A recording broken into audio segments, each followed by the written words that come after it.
The room fell silent as Dr. Elizabeth Hartman opened the dusty archive box. Inside lay photographs, testimonies, and documents that would forever change how we understand human nature. What she discovered that day in 2019 wasn't just historical evidence, it was a mirror reflecting the darkest and most uncomfortable truths about who we really are as a species. Picture this: you're standing in a room with 100 strangers. Statistics tell us that under the right circumstances, at least 65 of those people would follow orders to harm another human being, even if it went against their moral compass. This isn't speculation, it's scientific fact, backed by decades of psychological research that continues to haunt us today. The story I'm about to share will make you question everything you thought you knew about human nature. It starts in 1961 with a man named Stanley Milgram, but it doesn't end there. The implications stretch far beyond any single experiment, reaching into every corner of human history and revealing patterns that will send chills down your spine. Dr. Milgram's famous obedience experiments showed us something terrifying. Ordinary people, given the right authority figure and circumstances, will commit acts they'd normally consider unthinkable. Participants were told they were helping with a learning study, but in reality, they were being tested on their willingness to administer what they believed were painful electric shocks to another person. The results were staggering. 65% of participants continued to the maximum voltage, despite hearing screams of pain from the other room. These weren't psychopaths or monsters, they were teachers, clerks, engineers, and laborers. They were people just like you and me, yet they crossed lines they never imagined they would cross. But here's where the story becomes even more disturbing. When researchers replicated these experiments across different cultures, countries, and time periods, the results remained remarkably consistent. Whether in Germany, Australia, or Jordan, humans displayed the same troubling willingness to harm others when authority demanded it. Think about your own life for a moment. Have you ever done something you knew was wrong simply because someone in authority told you to? Maybe it was a boss asking you to bend the rules, or a group pressuring you to exclude someone. That uncomfortable feeling you're experiencing right now, that's recognition, the recognition that we're all capable of things we'd rather not admit. The Stanford Prison Experiment in 1971 took this revelation even further. College students, randomly assigned to be either guards or prisoners in a mock prison, quickly descended into psychological abuse and dehumanization. Within days, the guards were implementing cruel punishments and psychological torture, while the prisoners became withdrawn and traumatized. What made this experiment so shocking wasn't just the behavior itself, but how quickly it emerged. These young men weren't gradually corrupted over months or years, the transformation happened in a matter of days. It revealed that the veneer of civilization is far thinner than we'd like to believe. Dr. Philip Zimbardo, who conducted the experiment, later reflected on how easy it was for good people to do evil things. He coined the term the Lucifer effect, the process by which ordinary individuals can be transformed into perpetrators of evil. The experiment was supposed to last 2 weeks, but had to be terminated after just 6 days because the situation had become too dangerous. These experiments help explain some of history's darkest chapters. The Holocaust, Rwanda, Bosnia, Cambodia. In each case, ordinary citizens participated in or enabled mass atrocities. They weren't born evil. They were shaped by circumstances, authority, and social pressures that activated the worst aspects of human nature. Consider Hans Frank, a Nazi administrator who oversaw the occupation of Poland. Before the war, he was a lawyer and father who seemed to care about his family. Yet he became responsible for the deaths of millions. At his trial, he expressed genuine remorse, claiming he didn't understand how he had become such a person. This wasn't an act. Psychological evaluations confirmed his confusion about his own transformation. The uncomfortable truth is that situational factors can override our moral compass more easily than we want to believe. Social psychologists have identified several key elements that contribute to this moral disengagement: authority pressure, gradual escalation, diffusion of responsibility, dehumanization of victims, and group conformity. Authority pressure works because we're wired from childhood to obey those in power. Parents, teachers, bosses were conditioned to follow instructions from authority figures. This isn't inherently bad. Societies need structure and hierarchy to function, but this same mechanism can be exploited by those with malicious intent. Gradual escalation is particularly insidious. People don't usually go from zero to genocide overnight. Instead, there's a slow progression of increasingly harmful acts. First, maybe it's just harsh words, then exclusion, then minor violence, and so on. Each step makes the next one seem less extreme by comparison. The diffusion of responsibility occurs when people feel their individual contribution to harm is minimized, because they're part of a larger system. I was just following orders. It becomes a psychological shield that allows people to maintain their self-image while participating in terrible acts. Dehumanization is perhaps the most crucial element. When we stop seeing others as fully human, it becomes exponentially easier to harm them. Throughout history, Genocidal regimes have used language that portrays their victims as animals, parasites, or diseases that need to be eliminated. Group conformity adds another layer of pressure. Humans are social beings who desperately want to belong. The fear of being ostracized or punished for dissenting can be powerful enough to override individual moral judgments. When everyone around you is participating in harmful behavior, it becomes normalized. But here's what's truly fascinating and terrifying about human nature. We also have an incredible capacity for heroism and moral courage.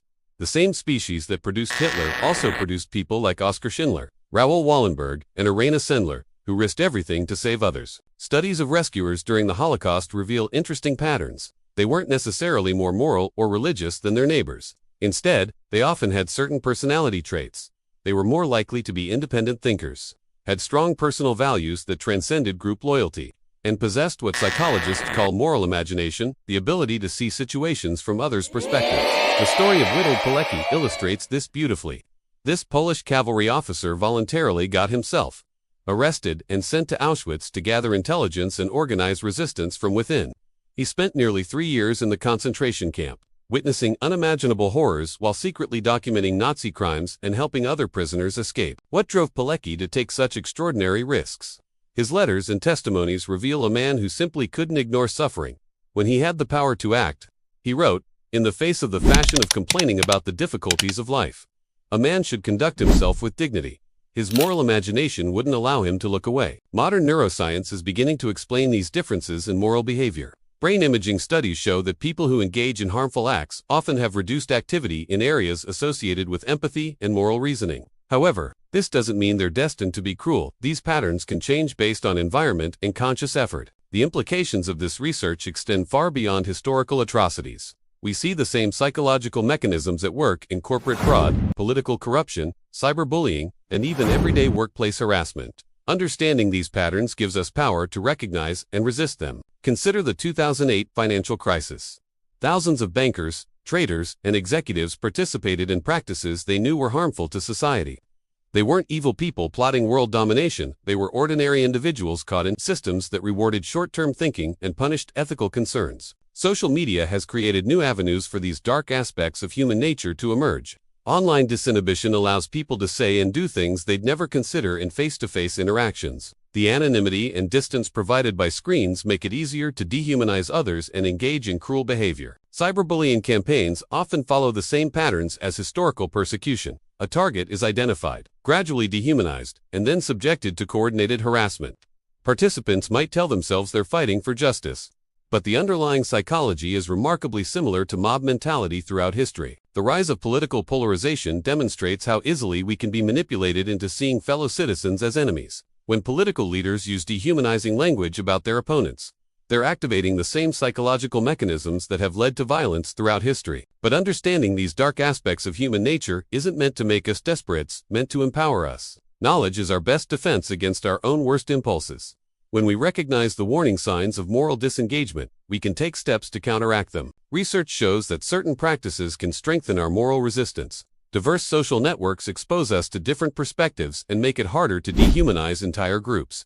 Critical thinking skills help us question authority and resist manipulation. Regular self-reflection allows us to notice when we're rationalizing harmful behavior. Building empathy is crucial. Studies demonstrate that people who regularly engage in perspective-taking exercises are less likely to engage in harmful behavior toward others. Simply asking ourselves, how would I feel in their situation, can activate our moral imagination and prevent us from causing harm. Creating accountability systems also helps. When people know their actions will be scrutinized and they'll have to justify their decisions, they're more likely to behave ethically. This is why transparency and oversight are so important in institutions with power over others. The story of Daryl Davis illustrates the power of human connection to overcome even the deepest prejudices. This African-American musician has convinced over 200 members of the Ku Klux Klan to leave the organization simply by befriending them and showing them that their beliefs about black people were wrong. Davis didn't achieve this through confrontation or debate. Instead, he approached KKK members with genuine curiosity about their beliefs and treated them with respect, despite their hateful ideology.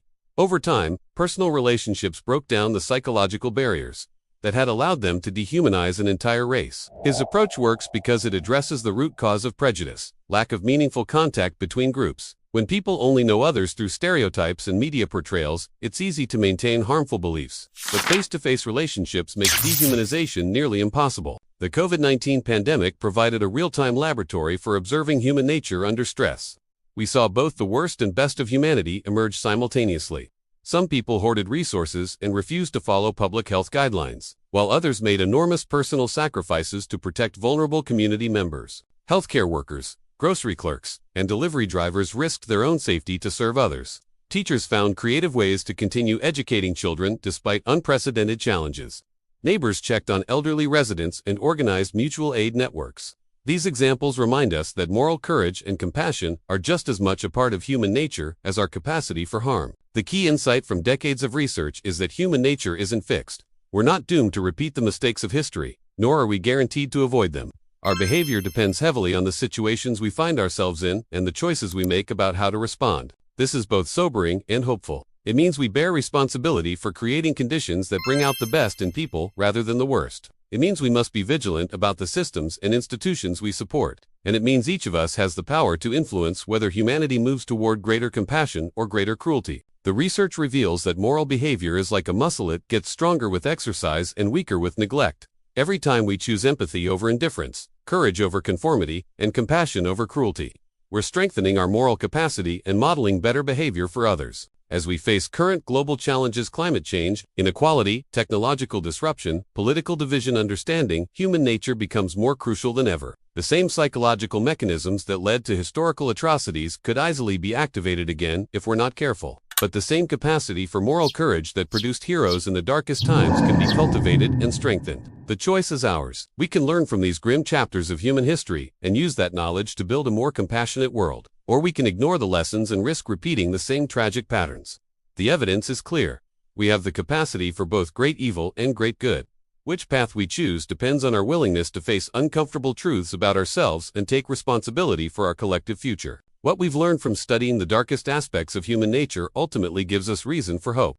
If ordinary people can be transformed into perpetrators of evil, then they can also be transformed into agents of good. If situational factors can activate our worst impulses, then we can design situations that activate our best impulses. The story continues with each of us. Every interaction we have, every choice we make, every stand we take, these moments shape not just our own character but the moral climate of our communities and societies. We are all participants in the ongoing story of human nature, and we all have the power to influence how that story unfolds. Understanding these patterns isn't just an intellectual exercise, it's a call to action. It challenges us to examine our own behavior, question our assumptions, and actively work to create conditions that bring out the best in ourselves and others.